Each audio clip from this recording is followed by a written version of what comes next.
compartilhar uma coisa muito, muito importante com vocês nessa manhã, que é sobre como você lê a tua palavra, como você lê a Bíblia, né? Essa nossa Bíblia que nós temos aqui são 66 livros, escritos por 40 autores, com cultura diferente, durante um período de 1.500 anos. Então, se você pensa que é muito fácil de ler esse livro, você está muito enganado. Porque imagine entender uma literatura dessa, né? Agora, aqui tem uma coisa muito importante que a gente tem que entender. Se por um lado, a gente tem que se preparar muito para entender o que está lendo. Por outro lado, também acontece que nós temos alguém que nos auxilia a entender, que é o Espírito Santo. Amém? Então, o Espírito Santo é o que trabalha com a gente e que nos mostra o que já está revelado. Às vezes a gente pega a Bíblia, quando era bem novo na fé, eu pegava a Bíblia e dizia assim, Senhor, me revela, Senhor. E aí um dia o Senhor falou comigo, eu já te revelei, está tudo escrito. Aprenda a ler, leia direito. E aí então comecei a levar a sério esse negócio de ler a Bíblia. E eu pensei assim, como é que a gente vai entender esse livro, né? E eu fui estudar como é que a gente lê, qual é a chave para a gente abrir esse livro aqui, o entendimento desse livro. E quando eu estava estudando, eu descobri pelo menos umas 12 maneiras diferentes de você se aproximar desse livro e ler esse livro. Planos de leitura e os métodos de leitura da Bíblia vão desde um método que a gente tem aí que se chama dispensacionalismo. Quando você é dispensacionalista, usa esse método para ler a Bíblia, você pega a tua Bíblia e você diz assim, são 7 dispensações. Primeira dispensação da inocência, quando o homem foi criado e estava lá no jardim. Aí o homem, então, pecou, e ele, então, não pôde ficar nessa dispensação da inocência. Então, ele ficou na dispensação da consciência. Mas aí ele não pôde viver também na consciência. E vem o governo humano, e assim são 7 dispensações. Mas essa maneira que está na própria Bíblia, essa é a melhor de todas. É a maneira mais contínua, porque com Deus, se for descontínuo, não tem como ser verdadeiro, porque Deus é Deus, soberano, está em todo o tempo, não pode ser descontínuo. Então, abra a Bíblia comigo em capítulo 15 de 1 Coríntios. E esse método é o único dos 12 métodos que a Bíblia ensina. O resto, a gente leu, os homens leram, pensaram, ensinaram, acharam que era isso mesmo, né? Capítulo 15, versículo 35 em diante. Estão aí comigo? Mas alguém dirá, como ressuscita os mortos, em que corpo vem? Insensato. O que semeias, não nasce se o primeiro não morrer. E quando semeias, não semeias o corpo que há de ser, mas o simples grão, como de trigo, do qualquer outra semente. Mas Deus lhes dá, como lhe aprouver a dar cada um das sementes um corpo apropriado. Nem toda carne é a mesma carne, porém uma carne é a carne dos homens, outra dos animais, outra das aves, outra dos peixes. Também há corpos celestiais e corpos terrestres. Sem dúvida, uma é glória dos celestiais e outra glória dos terrestres. Uma é a glória do céu, do sol, outra é a glória da lua, das estrelas, e até entre estrelas há diferença de resplendor. Pois assim também é a ressurreição dos mortos. Semeia-se o corpo na corrupção, ressuscita-se na incorrupção. Semeia-se em desonra, ressuscita-se em glória. Semeia-se em fraqueza, ressuscita-se em poder. Semeia-se corpo natural, ressuscita corpo espiritual. Se há corpo natural, há também corpo espiritual. Pois assim está escrito, o primeiro homem, Adão, foi feito alma vivente. O último Adão, porém, é espírito vivificante. Mas não é primeiro o espiritual, e sim o natural, e depois o espiritual. O primeiro homem foi formado da terra, é terreno. O segundo homem é do céu. Como foi o primeiro homem, o terreno, tais são também os demais homens terrenos. Mas como é o homem celestial, tais também os celestiais. Assim como trouxemos a imagem do que é terreno, devemos trazer a imagem do que é celestial. Esse princípio de leitura da Bíblia chama-se o modelo da semente. Vocês viram falar de semente aqui, né? Falou de semente, falou de corpo, um corpo, outro corpo, corpo natural, corpo espiritual. Eu queria que vocês, o pessoal aí da mídia, colocasse para mim a primeira imagem que eu quero mostrar para vocês, que é o que acontece com a semente. E essa é uma maneira de você ler a Bíblia. Ali nós temos uma semente de trigo. Ela cai na terra, é o que está dizendo a Bíblia. Aí ela começa a ficar molhadinha por causa da umidade da terra, aí ela nasce o primeiro brotinho, aí ela vai crescendo e vai nascendo, e se você chega logo ali no começo, no terceiro brotinho ali, e se você perguntar assim, mas isso aqui não é trigo, porque eu não estou vendo aqui cacho de trigo. Se você olhar a sequência, tudo que acontece até o fim, até o último, quando tem os grãos de trigo, os cachos de trigo, estavam na semente. Tudo estava na semente. Não veio nada que não estivesse na semente. Essa é uma maneira de leitura da Bíblia, seguindo o princípio da semente. Veja só, como ler a Bíblia determina o crescimento do nosso processo de santificação. Gente, por muito tempo na minha vida, eu fiquei pensando, mas como é que tem gente que lê a sua Bíblia e a vida não muda? Parece que nada acontece. E existem várias razões para isso. Mas uma delas, que é a que eu quero falar hoje, é porque Deus não tem nenhuma obrigação com a minha visão, com o meu entendimento, com a minha interpretação da palavra dele. Ele disse o que queria dizer, e disse tudo o que queria dizer, e agora o que eu tenho que encontrar é o que ele disse. Então, quando eu leio a Bíblia, eu tenho que fazer a primeira pergunta: o que é que a Bíblia está dizendo? É uma pergunta de observação. Eu estou observando para descobrir o que a Bíblia está dizendo. A segunda pergunta que eu tenho que fazer depois é: o que a Bíblia agora quer dizer com isso que disse? Ela disse isso, mas agora o que isso significa? Essa é a pergunta de interpretação. Ok? E depois eu tenho que pensar, como é que isso se aplica para a minha vida? Ok? Como é que isso se aplica para a minha vida? Então, esse modelo de ler a Bíblia, e muitas vezes nós lemos a Bíblia e dizemos tudo o que está na nossa cabeça, a coisa mais simples que existe, e isso não vai funcionar, é que a gente lê a Bíblia e bota a nossa interpretação, que já está pronta na nossa cabeça, na Bíblia. Nós adulteramos a palavra de Deus. Ou às vezes a gente lê e não entende o que leu. Por isso que na Bíblia tem lá o Filipe chegando perto do eunuco e disse assim para ele: você entende o que você lê? O eunuco lá da rainha de Candace, lá no Atos, né? Ele ia na carrocinha dele voltando para o seu país, para a Etiópia, né? E aí chegou, Deus arrebatou o Filipe, levou ele começou a correr junto com o carro e disse: você está entendendo o que você lê? Ele falou: mas como é que eu vou entender se ninguém me explica? E ele estava lendo o livro do profeta Isaías. E começando ali, então, o Filipe explicou para ele. Então, muitas vezes nós lemos, mas nós projetamos a nossa interpretação.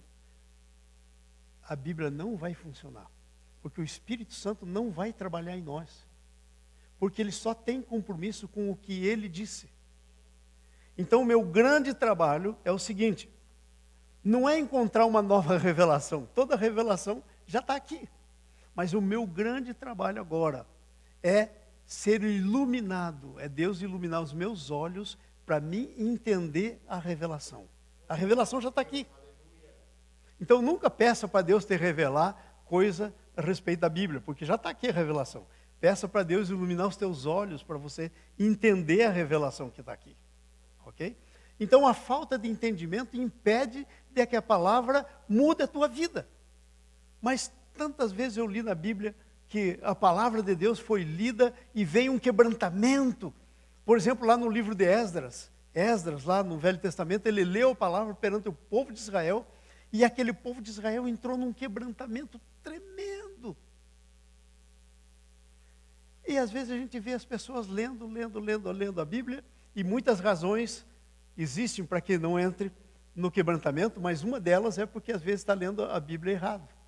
E Deus não tem nenhum compromisso com a minha leitura. Ele tem compromisso com o que ele escreveu. Ok? Então, se eu ler direitinho, o Espírito Santo vai trabalhar em mim. E aí, se isso não mudar a minha vida, já não é mais problema da revelação de Deus para mim. Já é problema porque eu sou desobediente, porque eu não tomei a sério o que eu li, porque eu tinha outras prioridades, qualquer outra coisa.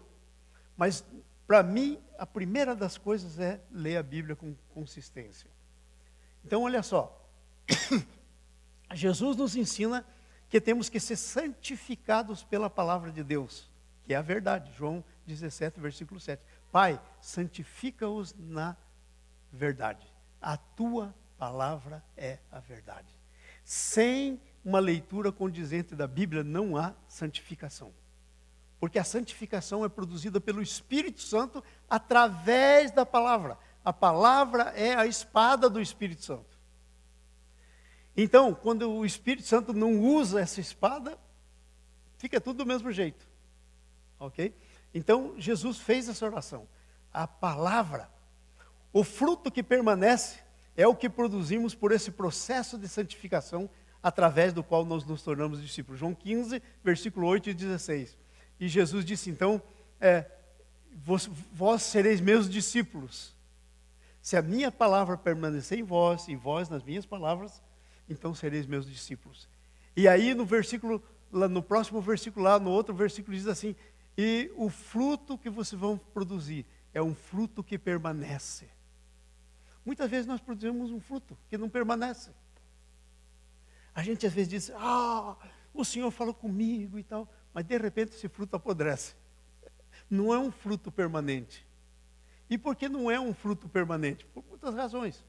Uma delas, às vezes, é porque falta de entendimento do que lemos. Quando nós lemos a Bíblia com entendimento, o Espírito Santo usa isso para transformar a gente. Agora, veja só, Deus nos deu um método, aí que nós lemos em 1 Coríntios. Todos os tipos de corpos são semente.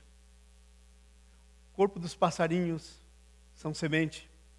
Tudo que você pensar, as árvores, toda a criação de Deus, ela funciona no modelo da semente. É só você pegar o livro de Gênesis e você vai ver que Deus criou para que dê fruto, papapá, e você vai lendo, é o projeto da semente. Tudo Deus criou como semente. Então, essa é a maneira de você entender a Bíblia, a partir do princípio da semente. Agora, olha só, a revelação do plano eterno de Deus segue o método da semente. Presta atenção agora nisso, que eu quero dizer uma coisa muito séria para vocês. Essa revelação aqui, como uma semente. Vamos pensar aqui na Bíblia como se fosse uma semente de laranja. Ou, melhor, semente de trigo, igual aquela imagem que nós vimos. Por favor, coloca o trigo lá de novo. Pessoal aí da mídia, você pode colocar para mim. Então, imaginemos que essa Bíblia aqui é aquela primeira sementinha. Ok? Então, eu ponho ela na terra. Ela vai se desenvolvendo. À medida que ela vai crescendo, a gente vai descobrindo a revelação. Ok? Então, diga comigo isso. A revelação é progressiva. Dá para entender isso lá? Aquilo que tinha dentro da semente teve uma revelação progressiva. A Bíblia é exatamente assim. A revelação é progressiva. Ok? Começa lá no Velho Testamento e vai progredindo até chegar no Novo Testamento. Então, olha só, que coisa interessante. A revelação é progressiva, mas o conteúdo nunca muda. Diga comigo. A revelação é progressiva, mas o conteúdo nunca muda. Olha lá.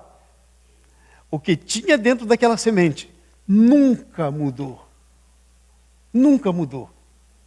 E aí, se você chama um marciano e você mostra um cachinho de trigo, né? E você pega um grãozinho de trigo e diz assim, olha, ou mostra um pé de trigo bem amarelinho, como o último lá, e diz para esse marciano que nunca viu isso na vida dele, olha, isso aqui veio daqui, e você mostra a sementinha. Ele vai olhar e dizer, você está doido, aqui não tem nada a ver com aquele negócio lá. Tem sim. Tudo que apareceu lá no último desenho lá, no último pé de trigo, estava dentro daquela semente. Então, tudo que você vai ver na Bíblia vai ser revelado progressivamente, como aquela história da semente. Mas o conteúdo nunca muda. Já pensou se chegasse lá na 1, 2, 3, 4, 5, na sexta, e o negócio se transformasse em laranjeira? Seria uma loucura. Então nunca muda, porque o conteúdo todo está na semente. Esse é o método de como você lê a Bíblia. Você tem que ler a Bíblia pensando na semente. Tudo está aqui dentro. O que quer dizer? Como é que funciona esse conteúdo e essa progressividade? Essa é uma boa pergunta, né? Como é que esse negócio funciona? Esse conteúdo e essa progressividade. Deixa eu dar alguns exemplos aqui. A revelação do Deus Trino a partir da criação. Está lá em Gênesis 1, a terra era sem forma e vazia, mas o Espírito de Deus pairava sobre as águas. Então, aí vai revelando. Você sabe que o pessoal do Velho Testamento, eles não entendiam Deus como sendo o Pai, o Filho e o Espírito Santo. Eles não tinham essa revelação, porque estava ainda encoberto para eles. Assim como o entendimento de que Deus é o Pai, o Filho e o Espírito Santo, vem com o passar, quando Deus vai revelando, Deus vai tirando a coberta de cima, a gente vai vendo, então é isso. Quando você chega no Novo Testamento, você tem a revelação quase que toda. Tem algumas coisas ainda que a gente não sabe a revelação. Por exemplo, volta de Jesus. Vamos dizer assim, você pega o teu Velho Testamento, está aqui o Velho Testamento, Lamentações, cadê o meu último livro aqui? Está aqui. Esse aqui é o meu Velho Testamento. Se isso aqui fosse uma laranja, o Velho Testamento, e eu espremesse essa laranja, sabe o que sairia? O Novo. O Novo Testamento é a explicação do Velho. Por isso que quando você for ler a sua Bíblia, a primeira coisa que você tem que fazer é ler o Novo Testamento. A minha orientação para você é começa lendo o Novo Testamento. Tudo o que tem aqui está como semente no Velho Testamento. Quer ver, por exemplo, vamos andar um pouquinho para frente. O plano da salvação, através do sacrifício de um cordeiro. Vai lá o Adão, está lá no jardim, ao invés de obedecer a Deus, come da árvore do conhecimento do bem e do mal, que Deus disse não come, foi a desobediência. E aí então Deus vem e expulsa eles do jardim. Põe um anjo com uma espada para ele não voltar para lá, para não comer da árvore da vida e o pecado dele se tornar imperdoável. Depois que comeu da árvore do conhecimento do bem e do mal, se comesse da árvore da vida, não teria mais como lidar com o homem. Então Deus expulsou do jardim, pôs um anjo para ele não voltar lá, porque ele fatalmente ia querer voltar lá, mas tinha um anjo com uma espada desembainhada. Então aí o que Deus fez? Aí Deus chama o Adão e Eva, e chama o Adão diz, você comeu da árvore? Ele diz, não, foi a mulher. Primeira manifestação do pecado, passa a culpa para o outro. Não, foi a mulher, ela me deu, em outras palavras, Deus também, que você tinha que criar a mulher. Olha aí o que aconteceu. É o que o Adão disse para Deus, né? Aí Deus chama, Eva, vem cá. Aí Eva disse, foi a serpente. Também o senhor tinha que criar a serpente? E aí Deus começa então a pronunciar o juízo, ok? E depois então a primeira coisa que Deus faz é isso. Deus pega um cordeiro, mata o cordeiro, tira a capa do cordeiro, a pele do cordeiro, e dela faz roupas para Adão e Eva, e os veste. Era como então se Deus estivesse vestindo Adão e Eva com Jesus. Jesus é o Cordeiro de Deus. João Batista disse no Novo Testamento, eis o Cordeiro de Deus que tira o pecado do mundo. Esse era um símbolo, um tipo, era uma semente. E isso vai se desenvolver até que veio a plenitude dos tempos e o verdadeiro cordeiro veio. E aí eles pararam de matar cordeiro. Entenderam? Então, Deus veste eles. Ok? Agora, presta atenção nisso.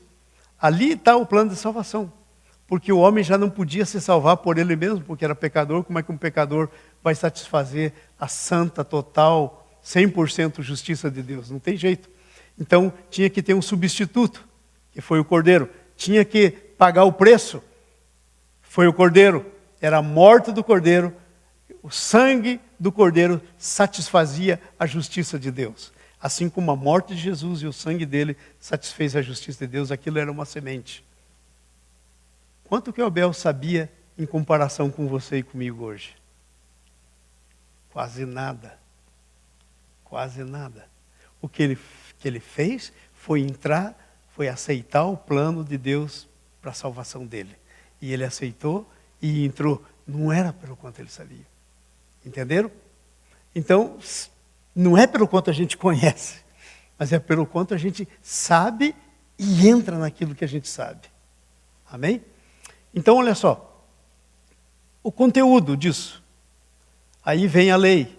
Deus demonstra o conteúdo da salvação lá do Abel e do Caim e dos seus pais através da lei. Deus dá uma lei. E a lei, sabe o que é a lei? Os 10 mandamentos. E sabe o que são os 10 mandamentos? A expressão do caráter de Deus. Resumindo, o que são os 10 mandamentos? Eles são a expressão do caráter de Deus. Santo. Santo. E aí então o que acontece?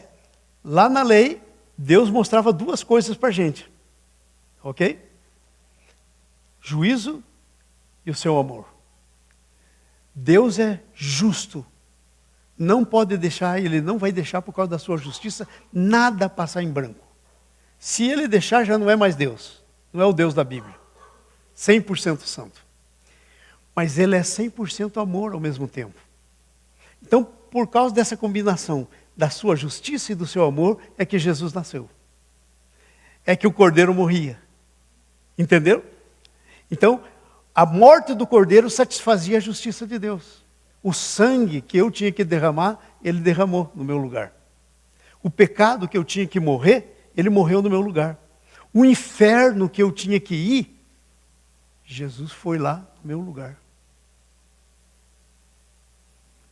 Às vezes a gente não pensa bem claramente, mas quando a Bíblia diz que Jesus desceu lá, ele desceu lá porque ele foi pegar o inferno que era meu. Ele foi sofrer o inferno que era meu. É terrível. A gente é que não entende direito. E a gente deixa mais palatável a coisa, né? Mas aí o que acontece? Aí vem o amor de Deus. Deus amou o mundo de tal maneira que deu seu Filho unigênito, para que todo que nele crê não pereça, mas tenha vida eterna.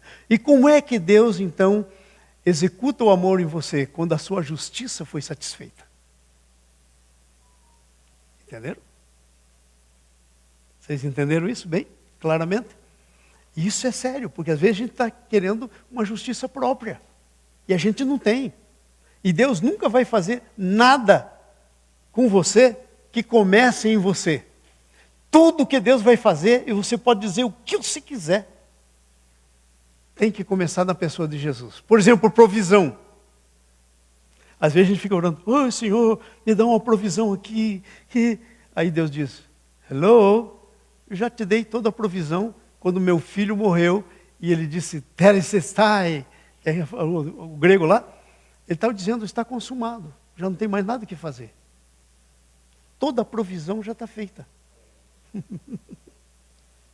Você sabia que toda a provisão para a sua vida já está feita, já foi feita? Às vezes a gente não tem muita consciência disso, mas já foi feita toda a provisão. Não tem que fazer mais nada. Então agora você tem que viver pela provisão de Deus, mas às vezes a gente tenta viver pela nossa força, né? E aí que a coisa pega. É aí que a gente sai pela tangente na graça. Tá? Vocês estão entendendo isso que eu estou falando para vocês? Então lá no Velho Testamento era assim. Deus queria mostrar para as pessoas. Deus não pensou que alguém ia viver pela lei. O Júlio falou aqui, né?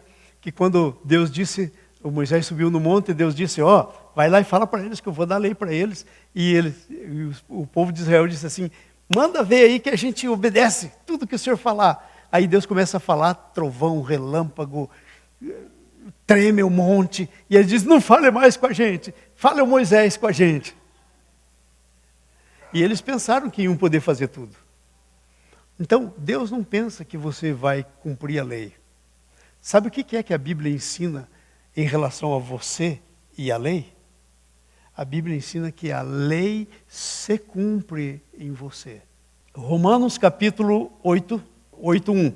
Agora nenhuma condenação há para os que estão em Cristo Jesus, porque a lei do Espírito de vida te livrou em Cristo Jesus, te livrou da lei, do pecado e da morte. Porquanto que for impossível a lei, no que estava enfermo pela carne, quer dizer, a lei é santa, boa e justa, mas eu sou carnal. Então a lei estava impossível pela carne. Assim fez Deus, enviando o seu próprio Filho em semelhante de carne pecaminosa. E no tocante ao pecado, com efeito, condenou Deus na carne o pecado, a fim de que o preceito da lei se cumprisse. Não sou eu que cumpro, é o preceito que se cumpre. A fim de que o preceito da lei se cumprisse em nós, que não andamos segundo a carne, mas segundo o Espírito. Vocês entenderam? Então, tudo isso é uma semente. Então, no Velho Testamento, todo mundo se salvou por Jesus. Entendia bem a salvação? Não, mas era por Jesus. No Velho Testamento, ninguém se salvou sem a ação do Espírito Santo. Porque você, sem a ação do Espírito Santo, não vai entender, você, pessoa nenhuma época, vai entender nada das coisas de Deus. É o Espírito Santo que convence o mundo do pecado, da justiça e do juízo. E é o Espírito Santo que aplica o sacrifício de Jesus em nós. Então não há dois planos de salvação. Mas tem gente que pensa que Deus tinha um plano de salvação diferente no Velho Testamento. Entenderam? E hoje então é outro plano. Não, é a semente. Nunca foi, o conteúdo nunca foi diferente. A salvação sempre foi pelo sacrifício de Jesus, o seu sangue aplicado nas pessoas que se salvaram. Ok? Sempre foi pela graça, sempre foi mediante a fé, nunca teve outro jeito. Nunca teve, não tem dois planos de salvação. Então, quando você lê o Velho Testamento, você tem que ler com esse princípio da semente, para você entender e não ficar entendendo coisa que não está escrito. Ok? Então, olha só, o que acontece? Vamos aqui um pouquinho para frente. Aí chega um tempo em que Deus vai fazer uma aliança. Na verdade, essa aliança, a primeira manifestação da aliança foi lá com Adão e Eva. Deus fez, vou repetir isso aqui para você, vou falar isso aqui de uma maneira assim, mais humana, mais para você entender. Suponha que lá no céu não existia nada, só Deus, Pai, Filho e Espírito Santo. Só Ele, não tinha nada, não tinha criado nada. Aí o Pai estava lá no céu com o Filho, com o Espírito Santo, conversando. Aí o pai diz assim para o filho: filho, é maravilhoso ter você como filho. Só teria uma coisa melhor que isso. Aí o filho: o que seria isso? Uma grande família de muitos filhos à tua semelhança. Romanos 8, 29, está escrito exatamente isso. Está escrito isso lá. Aí o filho fica animado: uau, quer dizer que eu vou ter muitos irmãos? O Hebreus diz que ele não se envergonha de nos chamar irmãos. Então eu vou ter muitos irmãos. Então vamos fazer. Aí o Espírito Santo diz: para a gente criar muitos filhos, eles têm que ser a nossa imagem e a nossa semelhança. É isso que a Bíblia diz lá que a gente foi feito. Para ser igual à imagem e semelhança, para ser na imagem e semelhança, tem que ser pessoa. Por isso é que você é pessoa, porque Deus é uma pessoa. E você nunca poderia ser filho se não fosse uma pessoa. Ok? Tem gente aí tratando o cachorrinho como se fosse filho de Deus. Não é. Ok? Só gente é filho. Ok? Então, olha só.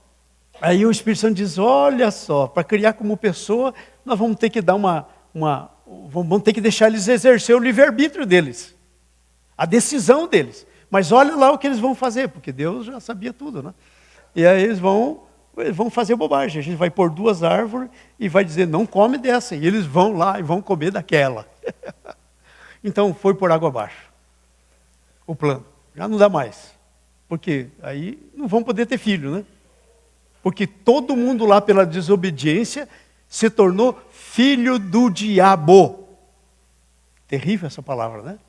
Mas quem não é filho de Deus, só tem 2 pais. E Jesus disse isso para os judeus, eles queriam apedrejar ele lá no João 7. Vocês são filhos do diabo. E que ele é assassino desde o princípio, quando eles queriam matar Jesus, né? Aí o que acontece? Aí o Espírito Santo diz assim, mas e se... E aí o filho diz, sobrou para minha cabeça. E o que é que sobrou para minha cabeça? Que tal se a gente cria, a gente permite eles pecarem, porque nós temos que dar o arbítrio, mas aí, na plenitude dos tempos, você vai lá, e eu, o Espírito Santo, gero você no ventre de uma virgem chamada Maria, e você vai nascer com um homem, como homem.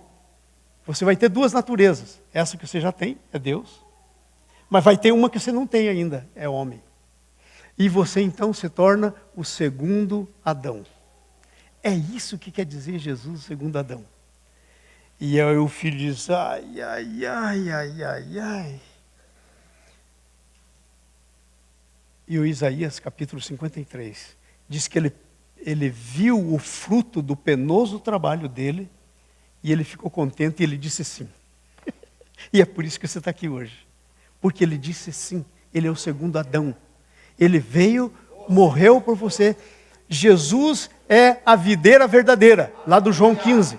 Jesus era aquela árvore da vida que estava lá no jardim, que eles deviam ter comido e nunca comeram. Nessa árvore da vida estava o DNA de filho de Deus. Eles não comeram, ficaram sem. Quando alguém nasce, lindinho, uma criancinha lindinha, mas ela não nasce como filho de Deus. Porque ela é filho de uma árvore pecaminosa. Ela nasce com a natureza de pecado. Ok? É assim que nasce. É assim que nasce. Ok? Mas veja que coisa interessante. Aí então Jesus vem e faz tudo isso. É o princípio da semente. E qual era o plano grande de Deus? É o princípio da semente. Na vida de Jesus a gente vê tudo que Deus tinha planejado. Deus tinha planejado por Adão ser igualzinho como o Adão, ou Jesus que nasceu de Maria, homem. Quando Deus criou os anjos, Deus criou eles no plano final. A gente não foi criado no plano final. Jesus é a semente. Essa semente é implantada na gente. E aí já não sou mais eu que vivo, mas Jesus vive em mim. Então a coisa vai passando e o que acontece? O plano final de Deus não era aquele corpo que o Adão tinha no paraíso. O plano final de Deus é aquele corpo que Jesus ganhou na ressurreição. O plano final para a tua vida não é esse corpo aí. Não adianta você cuidar bonitinho, ele vai apodrecer. Ok? Só uma questão de tempo. Diga-lhe eu, que estou chegando nos 70. Ai, meu pé! Entenderam? A gente vai deteriorando. Mas você vai receber um corpo semelhante ao de Jesus, glorificado. Esse é o final do plano de Deus. Nunca foi, o plano de Deus nunca foi o final dele, o Adão no paraíso. Sempre foi o Jesus da ressurreição. Nunca foi. Mas então por que Deus tinha que criar assim, homem? Porque senão não podia ter dito aquela palavra, crescei e multiplicai. Se criasse no estado final, corpo glorificado, não casa, não dá casamento, não teria o projeto da semente. Por isso que criou um corpo natural. Por isso que o Coríntios disse, cria esse corpo natural. Mas o segundo é corpo espiritual.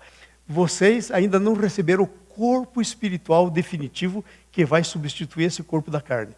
Mas vocês já têm um corpo espiritual do novo nascimento. Você já é um ET aqui andando aqui na terra. É?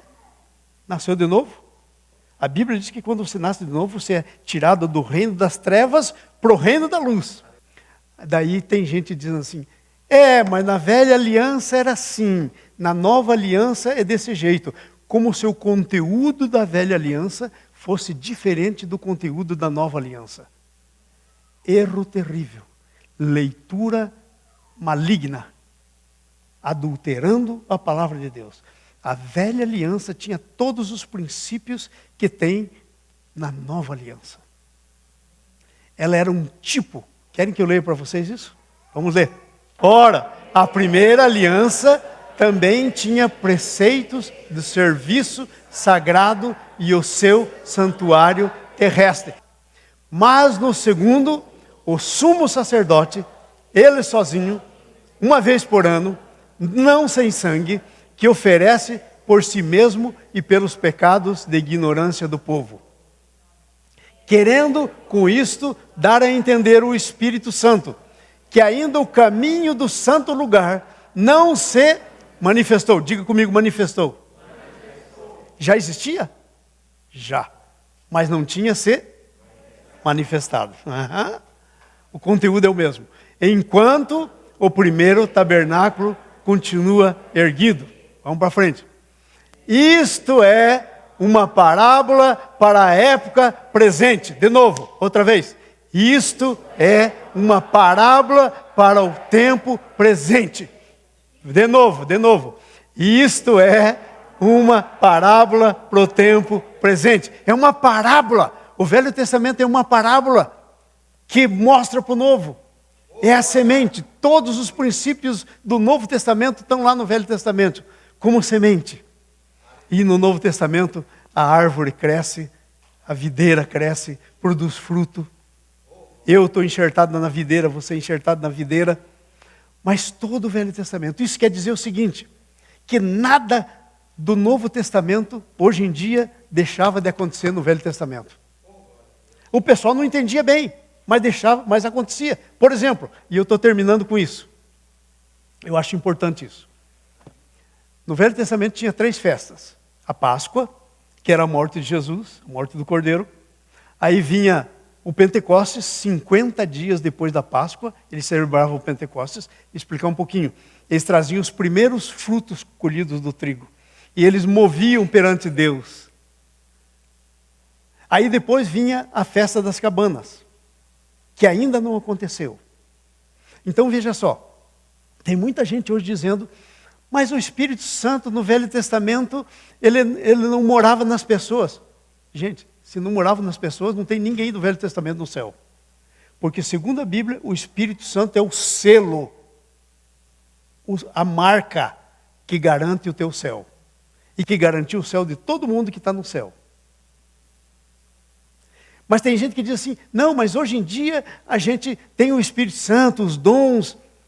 Exatamente a mesma coisa no Velho Testamento. Não muda o conteúdo. Ok? O conteúdo é sempre o mesmo. O pessoal era batizado no Espírito Santo. Querem ver uma coisa? Davi.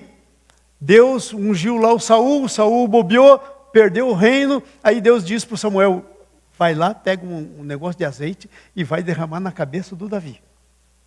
E daí você vai lendo a história lá, que está no 1 Samuel capítulo 16.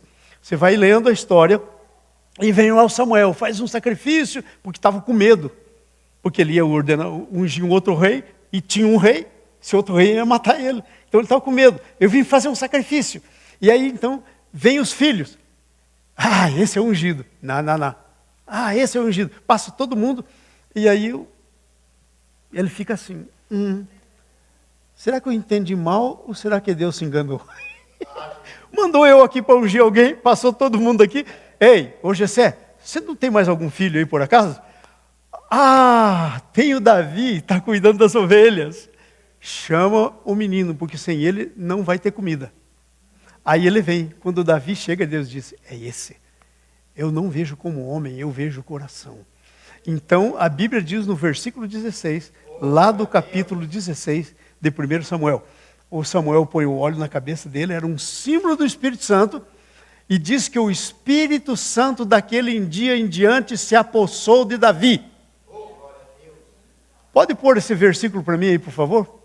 O Espírito daquele dia em diante se apossou, tomou posse. Ele foi batizado no Espírito Santo. E sabe qual foi o dom que o Espírito Santo deu para ele? Dom de governo. Ele seria rei. No Velho Testamento, tudo que tinha dom, tudo que trabalhava para Deus, os sacerdotes, eles tinham que ser ungidos. Era o Espírito Santo. Aquele óleo era um símbolo do Espírito Santo. Então, não tem diferença. A única diferença é que ainda não estava revelado, mas hoje você tem a revelação completa. Vamos lá no 1 Samuel, gente. 16, 13. Vamos lá. Aí, ó. Vamos ler todo mundo junto? Tomou Samuel o chifre do azeite e ungiu no meio dos seus irmãos. E daquele dia em diante, o Espírito do Senhor se apossou de Davi. Então Samuel se levantou e foi para Ramá. O Espírito do Senhor se apossava das pessoas e ficava nelas no Velho Testamento. Se você viu outra coisa, é bobagem, má leitura da Bíblia. Invenção. Tudo que foi salvo no Velho Testamento era porque o Espírito Santo convencia, regenerava. Se alguém não nascer de novo, não pode ver o reino de Deus, nem entrar no reino de Deus. Todo mundo que está lá na galeria dos heróis da fé entrou no reino de Deus porque foi regenerado. E a regeneração do Espírito Santo. Por que eu falei tudo isso? Só por uma coisa. A gente precisa ter cuidado quando pega a nossa Bíblia. Porque se você ler o fim do livro do Apocalipse, está escrito lá que se você aumentar, vai vir as pragas sobre você. Está escrito lá, se você tirar, Deus vai te tirar parte da árvore da vida. Olha a seriedade do negócio. Então agora você já sabe como ler. Deus agia do mesmo jeito, sempre. Só que a pessoa não entendia muito bem e não estava muito claro. Mas o Novo Testamento tirou o véu. Tirou o véu. E o Hebreus, que nós lemos 9, contou para a gente que aquilo tudo era uma parábola. Como Jesus contou parábola do semeador. Ok? Do joio e do trigo. Aquilo era uma parábola. Mas tinha os princípios. Como é que se salvava? O pessoal cria, então ele era salvo. Amém? Então vamos fazer o seguinte. Lá no Velho Testamento, o Espírito Santo batizava as pessoas. Havia batismo do Espírito Santo, 3 festas. A primeira era da Páscoa. Tinha que comer o cordeiro. Mas 50 dias depois, separado. Tem gente que vai dizer para vocês por aí, olha, não, o Espírito Santo já veio e agora não tem uma segunda experiência. Leia o Velho Testamento. 50 dias depois da Páscoa, vinha o Espírito Santo. 50 dias depois que Jesus morreu, veio o Espírito Santo e batizou no Espírito Santo. Batismo do Espírito Santo é uma segunda experiência. É para preparar você com o poder do Espírito Santo. É para o Espírito Santo se apossar de você, como se apossou de Davi. Para que Deus possa fazer tudo o que Ele quer fazer através de você. Tem 2 coisas importantes aqui. O plano de salvação é o mesmo. Se você já nasceu de novo, e quero dizer uma coisa para você, ó, presta atenção aqui, ó, olha aqui para mim. Ó. Se você se converteu, você não está seguro, porque convertido desconverte. Se você recebeu Jesus, você não está seguro. Quem recebeu Jesus diz recebe. Aqui está um que recebeu 20 vezes e diz recebeu. Se você nasceu de novo, aí você nunca desnasce.